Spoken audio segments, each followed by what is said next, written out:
fellow travelers, and welcome to the Traversing the Stars podcast. Today's special guest is Christopher Michael. You know him as the writer and artist behind C.R.I.T. Intestinal Fortitude, which is now live on Kickstarter. Make sure you pledge to it. Now come join me as we go traversing the stars. Hello, Christopher Michael, and welcome to the Traversing the Stars podcast. How are we doing? Good. How are you? I'm doing very well. Thank you so much for coming to the show. Thanks for having me. Oh, it's definitely my pleasure. I'm loving what you're doing with C.R.I.T. and your campaign, which we'll talk about in a few minutes. It's been quite a surprise turnaround. Funding in 26 minutes, and then all the fun stuff that comes along with running a Kickstarter.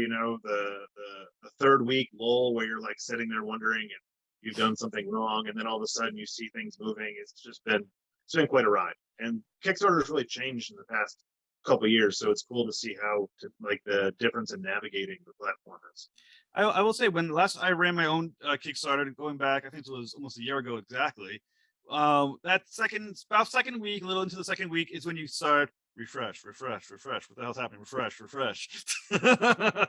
Oh my God, somebody canceled a backing. How am I gonna make that up? Yeah. That's the kick in the ball, especially because it happens right always at the lull. It never happens when it starts off when things are going quickly at the beginning. You're like, whatever, they miss it. I got another one coming. This is fine. It happens right at that low when you're like, I'm never gonna get another bid ever again. And then one person cancels. It's like someone literally walked up to you and Will Smith you in the face and then kicked you in the balls.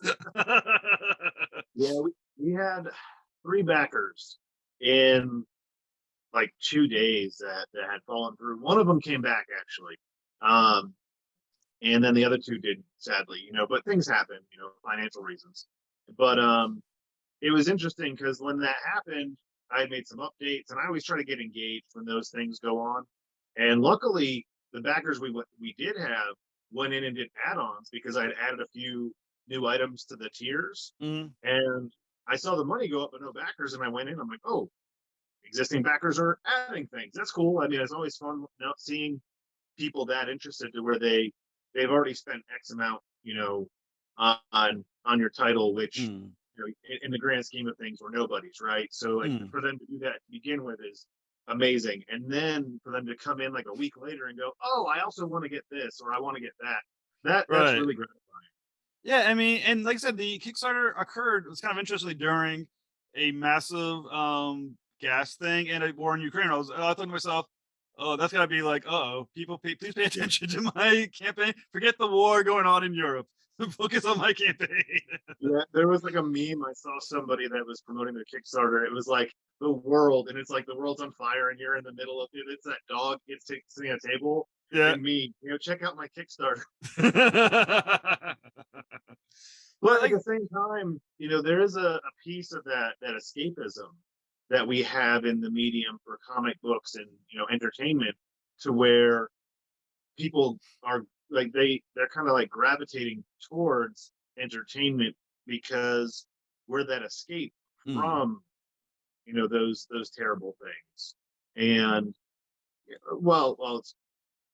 we're in it, and anybody that was born the 70s, 80s has lived through how many existential crises that we've been through. So it's good to have something that you can focus some positive energy on. And I've had a few people that have been like, hey, I'm just glad to see you're still out there trying, because some people have felt like defeated. The emotional side of it for people are kind of like struggling out there with prices of food, prices of gas. Are we going to be at war? Are we not going to be at war? Am I going to have a job tomorrow? Like, all these different things are going on. And so, I had a few people that have reached out and just been like, it's so nice to see somebody doing something, or talking about something other than the price of gas, or today, something other than the slap heard around the world, right? Yes. Which apparently was the biggest news story of the day. This will air tomorrow, but for anyone listening today, you will know exactly when this was recorded, because we're talking about the big slap that is probably the biggest moment in Oscars since, I don't know, Jack Palance's one-handed push-up in the 1980s. I don't know. Nobody pays attention to this stuff, and I won't go into other topics, but I feel like right now we're getting a lot of things that we don't pay attention to, people are debating if such and such is right or wrong, right? Right. I really wanted to put a meme out there because I'm that, I'm a sarcastic person by nature, but even the fan base for the slap, right? It's so divided between it was funny, and then you had the people that were like, oh well, he shouldn't have done it, or the other people that it's so many different opinions on something that really, at the end of the day, like there's worse things in the world to talk. Like there's other things to talk about. So today Right. I was like I have a meme program, and I was like, oh, that'd be a funny meme, but what about the 1/3 of the population that thinks that it's a bad thing to make fun of this, right? Right. Right. Right. Like, so I stayed away from that one.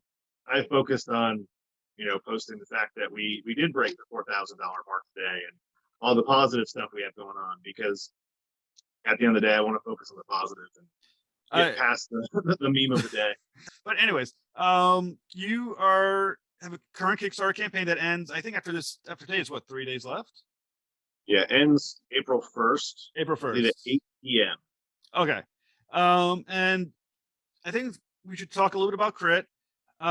First off, I read that it's based on a superhero D&D game, Dungeons and Dragon game, superhero version, which I didn't know even exists. I never even heard that you could do a Here's my D&D source game. material. That's all the material right there. So some of it's on my floor. I've been going through some of the notes, because we just unlocked the stretch goal for another campaign that exists within a campaign. Yeah. But this is where I went to create my world. So I have a rule set. I have, balancing and things like that here. And I took all the information from this and I made it into superheroes, because the difference between, say, Dungeons and Dragons, right? So you have a fantastic world with lots of like special beings, right? So you have clerics and paladins and monks and all these different kinds of heroes, but they're not super because everybody in the world has these abilities. Anybody can go be a rogue, or any, Mm. you can have all these things. With our campaign, when I was really coming up with the idea for superhero D&D, I said, if you take the world and you make everybody normal, but you have your adventurers have these abilities, now they're super, right? Mm. And so when I pitched it to the guys, I said, we can do superhero D&D. You can't you can't necessarily do a Superman style, because if you say to your average person, you're going to play as Superman, they want to be Superman at level 20, right? They want to be able to fly. Um, there's 50 years of lore there that you can pull from. Now all of a sudden you have a completely broken Goku style character. Whereas my pitch to them was, I've always been a fan of I read a lot of old comic books from, the Silver Age up through. So you got to see Superman learn more abilities. You got to see Iceman when he was a snowball, right? And now all of a sudden he's like this godlike being who controls the temperature of the air around you and like the pressure and all these things. So I thought it'd be really cool using the Dungeons and Dragons system to make superheroes and watch as they develop and see how they learn their powers and all these things. And I know in the game, it's been a lot of fun for us to see how our players learn to navigate their abilities. And I took that story that we were, organically creating, and I said it would be kind of cool to make into a comic book. And it wasn't something that I initially said, hey, let's make a comic book and let's write it using D&D. I said, hey, let's play D&D and have fun. And we had so much fun that I said, now let's make it into a comic book. Mm. But people ask me, like, how did you make your world? Well, I literally looked out the window one day and said, hey, here's the world. We started this in 2019. And I said, all right, it's 2019 and we're in New Orleans, because I always liked the idea that Katrina was more than just what they thought it was. And Katrina was this event. So after Katrina happened, a big corporate giant comes in and says, hey, we'll help clean up the city. And that sounds great, but everybody knows that if some rich company comes in and says, hey, we're going to help, they're getting something as a kickback. Mm. And so they, embedded themselves within the local government, and they're like just this big corporate mecca. Now all of a sudden, the guys, the team, they start working there, and day one during orientation, there's this event that causes them now to mysteriously gain superpowers. And somehow their employer is like, oh yeah, we're gonna market that. Because in the game, I'm the dungeon master and I have like 20 years of sales experience. If I owned a big corporation and I knew some of my employees were superheroes, I'd be like, hey, we're turning you into a product. And so, I started thinking, if I was this guy, t-shirts, shoes, energy drinks, the whole marketing fiasco, and then we'll make them superheroes. Well, that was how I pitched the game. So in issue 0, that's kind of how you see it evolve. And then issue 1, you see it a little bit. And then you see the guys go, no, we're doing our own thing. And the employer is just sitting there going like, well, what do we do? We're just going to send them off, I guess, to do their own thing. And they uncover the supervillains, because you always, for every, it's cause and effect. If you have superheroes, you have to have supervillains. Yeah. Not fun watching Batman beat up thugs every 5 minutes. Right? That's why the Joker exists, is because people were tired of watching Batman beat up street level thugs. Right. And Superman take dogs and cats and trees. Like, you can only do so much of that before you have to have the big bad. And so where we're at on the Kickstarter is we're about the 6 sessions in. So every issue is a session, and right on the 6th session was when the characters were really starting to, or the players were really starting to figure out the characters they were playing. And I was figuring out how to, navigate the game, because there's so many moving parts in Dungeons and Dragons. If you've ever played, you've got the one player who wants to adhere to all the rules. You've got another player that's going to lie to you about all of his roles. You've got the other, another guy who's like barely bought into the game, just wants to have fun.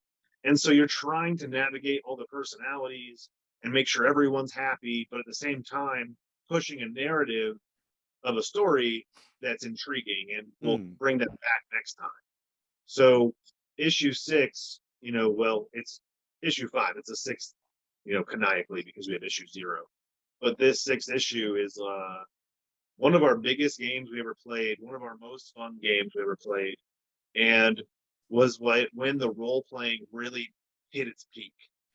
And so we've been looking forward to putting this one out since before the first one came out.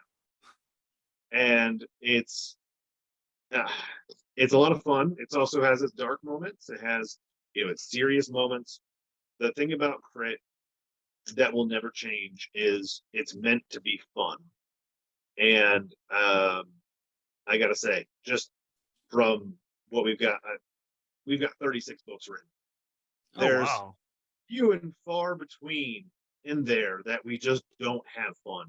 Like there's a few sessions where it gets dialogue heavy, because you have those role playing days where you're like, every character they don't want to go fight anything. They just want to. There was one session I tried to set it up, and the guys literally asked me for an eating contest. They just wanted to have an eating contest. And I'm like, so we're going to spend this entire day doing an eating contest. They were like, yeah, this is going to be fun. Let's see how we do this. It goes off the rails a little bit here and there, but we maintain throughout every session, it maintains the fun aspect. And so I get a lot of people that ask me like, well, how do you know I'm going to like your book? And I just ask them, if you like Dungeons and Dragons, you like superheroes, and you like having fun, then you'll like our book. Now, obviously, so if it's a D&D based on a D&D session, there's sort of randomness that happens in a D&D session that's unpredictable, based on rolls of the dice, decisions of the actual people. Not what I'm saying, because obviously, as someone who does writing as well, when you're reading a book, normally you control exactly what the characters are doing. You want them to go in a certain direction, and then they hit that direction. There's a character arc in a certain way that you want it to be. And you have you're basically god of this little world. But because you're playing a D&D campaign, basically, you're leaving it up a little bit to chance. What's going to happen with the players that day? What mood are they in playing that day? The rolls of the dice, certain decisions. When you turn from the campaign dungeon master to the comic book writer, how difficult it is to try to piece it together as a story, and also to have events that you didn't kind of want to happen that way because you kind of want the characters to go in this direction, and losing that control of your story in that way? So early on, I tried to control the story and funnel them down a narrative, and it didn't work. Um, I had to.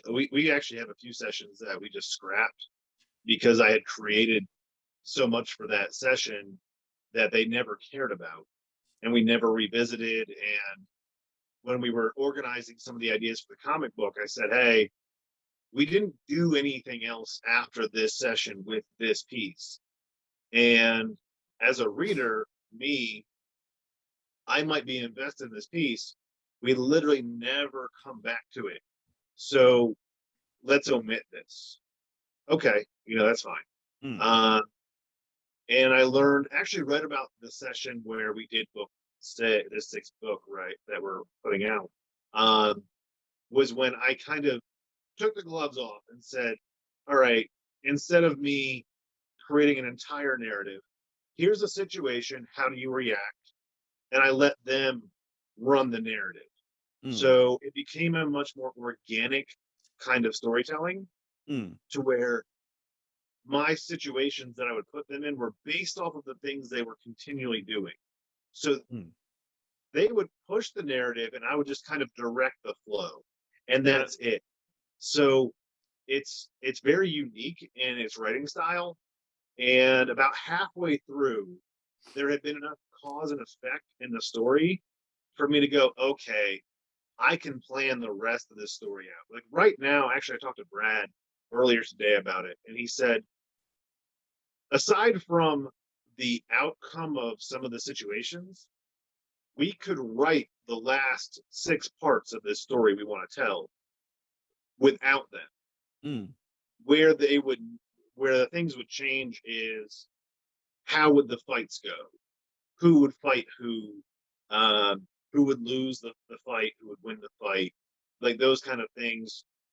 But we will be done writing the entire arc of Crit, the entire series in six games, right? So and Brad even said we could probably do it in 4 if I wanted to, but I want to give some of the story room to breathe, and I think that they're about level 20 right now, and I want to let them enjoy being level 20 characters. So we've it's like a sad piece for me because the book is taking off and we're having so much fun playing. And it was really funny. We were actually playing yesterday. Yesterday was Sunday. And Terrell, who is Boulder, has figured out a new play style that he really loves for Boulder. And I was like, it took you 3 years. 3 years. And I'm like, and we're almost done with the campaign, And so it's the transition from game to comic has been unique. I don't think another campaign would have the same outcome because my players, when they're in the heat of the moment, they're thinking, how are we going to push this narrative? Where are we going with this? What do we want to see for our character? So you have 5 different people wanting 5 different things, and they're all to complete our story. And it's very unique because we all have the same end goal, but how we get there is where you see conflict created, where you see these 2 characters go off and do this while these 2 characters go do this. And that's where, writing wise, for me, I have to decide, I created this situation and these 2 guys just said, hey, we're going to drive over here. Do I acknowledge what they did? Or do I condense everything and just say, hey, no, you did this? And I decided, early on that I wasn't going to change anything because I think it takes away from that aspect, that D&D aspect of the book. So if you ever see 2 characters driving around aimlessly and accomplishing nothing, it's because that's what they chose to do. But while they're driving around doing nothing for an entire book, they are still going to have a lot of banter that is going to be hilarious. You know, I will never get over insert song. I think that was my favorite writing piece ever in book Yeah. four. I've spoken about it a few times where we just couldn't figure out a song to agree on for Mm. their ride into battle. And we have a very wide range of ages from, late 20s. Obi is in his early 40s. And so when they were arguing about a song, this song is this, and this song is that. And then Austin's like, I don't even know that song because you guys are like 15 years older than me. And when we were writing the dialogue, I was like, we need to pick a song because you can't have 30 different songs playing at the same time. So we just kept insert song when they were talking about the music. And when we went to actually letter the book, we never changed the insert song. And we're reading it, and I was like, so we're like, oh, insert song is the best song ever. I just died laughing. And they're like, we need to figure the song out. I said, no, no, no, we need to keep insert song. We just need to keep that because it lets the reader have a moment where they're in the book. Yeah. And that's the kind of stuff that I like about our story. We're in a unique position because superhero genre is very oversaturated. Mm. So I don't like to consider this a superhero book because when you say superhero, you think Superman, Batman, even Guardians of the Galaxy is probably the closest thing you're going to get to superhero that we are. It's more of an adventure. We're adventurers. It's a story about these friends off on an adventure. And it's a very long, winding adventure full of stupidity and other chaos. But at the core of it, it's just about a group of friends navigating the world now that they have superpowers. Mm. And if you could take you and your four best friends and say, hey, we have superpowers, what are we going to do? I don't know about you, but my best friends clearly would be a bunch of idiots running around beating people up. Like I don't have to worry if what would happen if the world all of a sudden had superpowers? Well, this guy would use guns, this guy would use fists, this guy would cast fireballs. I just know how that would happen because that's exactly what we pitched.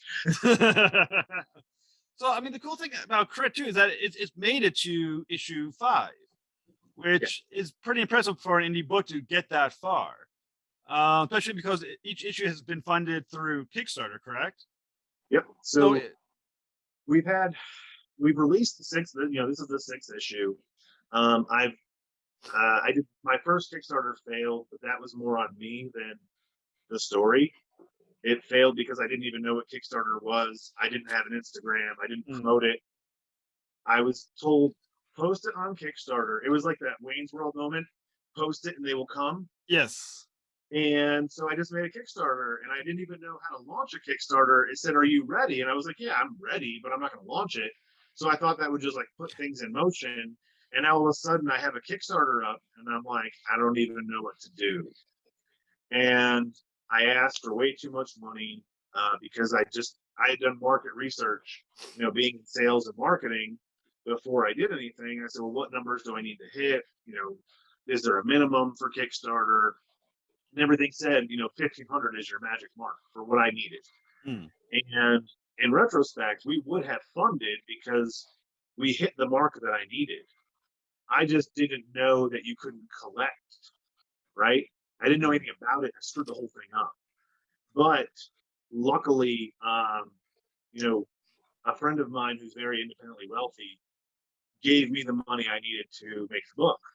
And so what I did was I went back to all of those backers and said, hey, somebody paid for this. You can have it. I mm. didn't collect any money. I gave everybody free books. I shipped them all over the world. I had a couple guys in like Europe and stuff. And I just paid for it. I said, you believe in the project. I want you to have it. And we quadruple funded issue 4. We our Indiegogo I did a couple months after issue 2. And we had issue 0 and 3 on Indiegogo, and I did even more there than I did issue. So every single crowdfunding venture has been bigger than the last one, Mm. and that's been monumental. I've been blessed. We're literally about to print our 6th book, and I've already written and started on the 7th, because I've had somebody ask me, so hey, after this, are you going to continue? And I was like, yeah. Well, when am I going to get that book? I don't know. I just started penciling it. Like, it's written. I need to pencil it out. Mm. So, as someone who's had obviously successful Kickstarter campaigns, and obviously now you're a veteran Kickstarter campaigner, what is the key to creating a successful Kickstarter? Wow, the veteran thing really you threw me off on that, because I've never considered myself a veteran Kickstarter.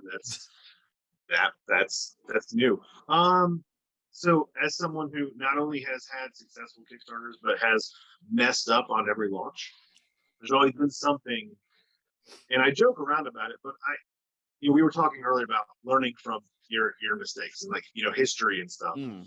And I like to share those mistakes I've made, like, doing market research and asking for the wrong amount of money. Don't go to Kickstarter unless you know what you need. I Mm. have people every day asking me, well, how much money should I ask for? Well, I draw my own books, so I need less than the guy who's just a writer paying an artist, Mm. right? So I need to pay for my colorist. I need to pay for printing. That makes my upfront cost much different than yours. So I don't want to lead you astray on that. I would definitely, the big recommendations, know what you need. Don't guess, know. And always add 20%, because by the time you go to print and ship, you're going to screw something up, and you want that buffer to absorb that, or else you're going to go negative. Um, know how to ship.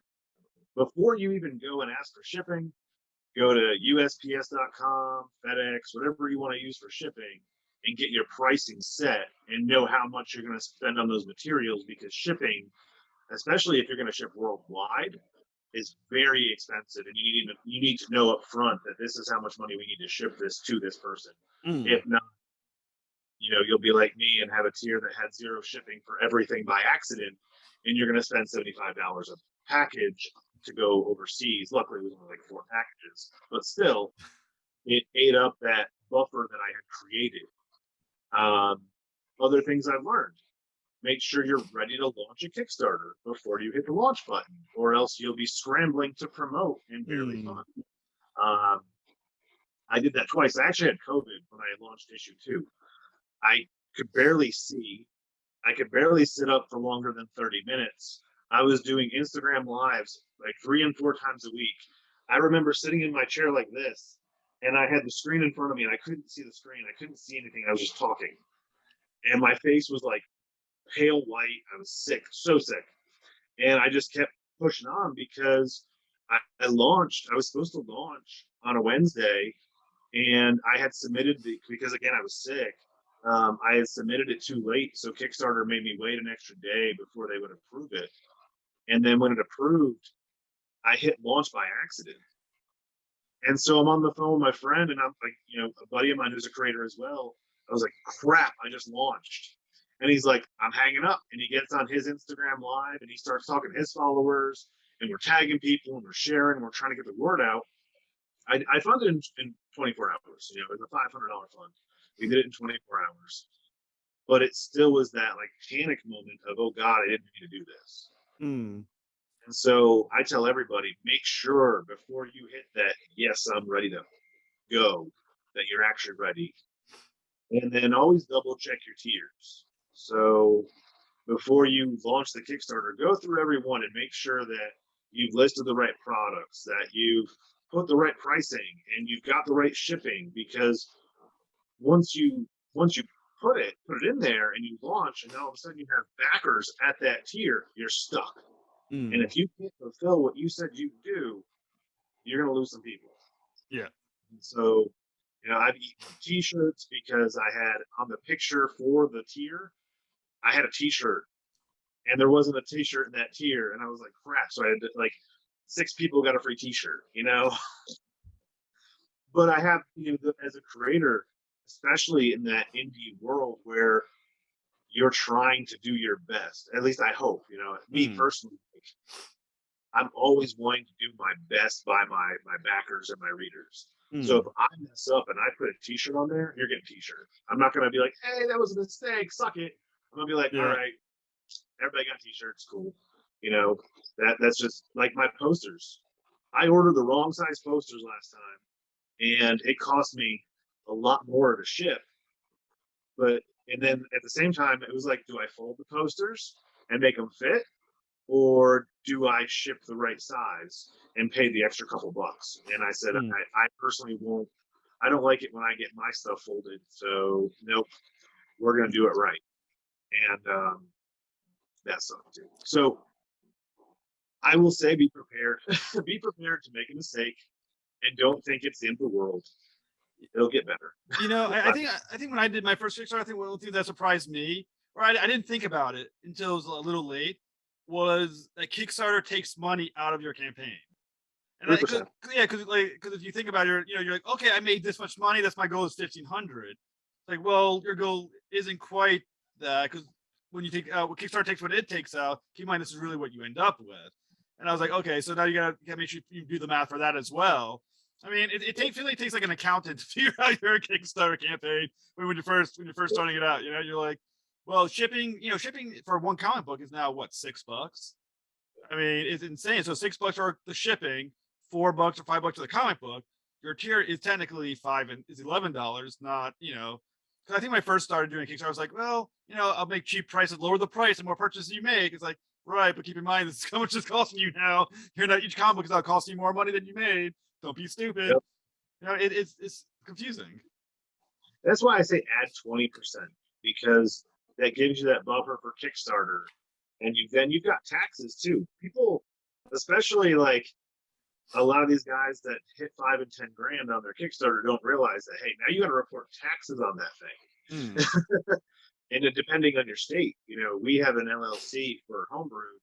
Um, and so I file taxes because we've done about 3 books a year, and each book is anywhere from 2 to 3 grand on Kickstarter.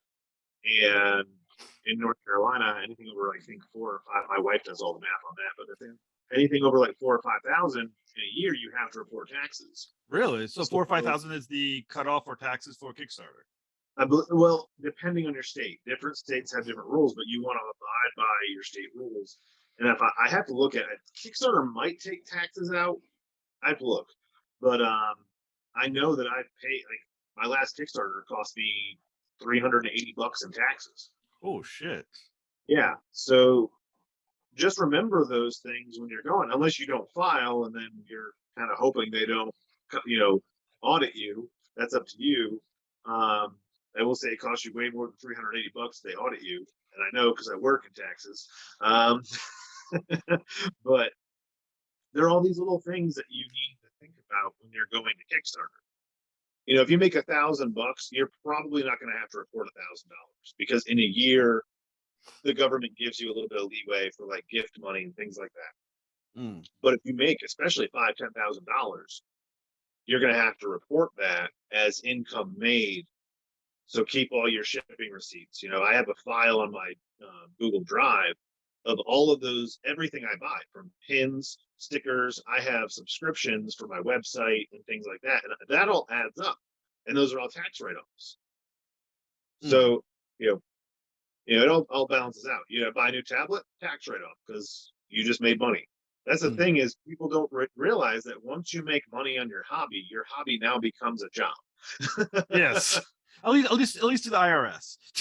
The IRS, yeah. And Which is the important one. Well, I played music professionally for 6 years.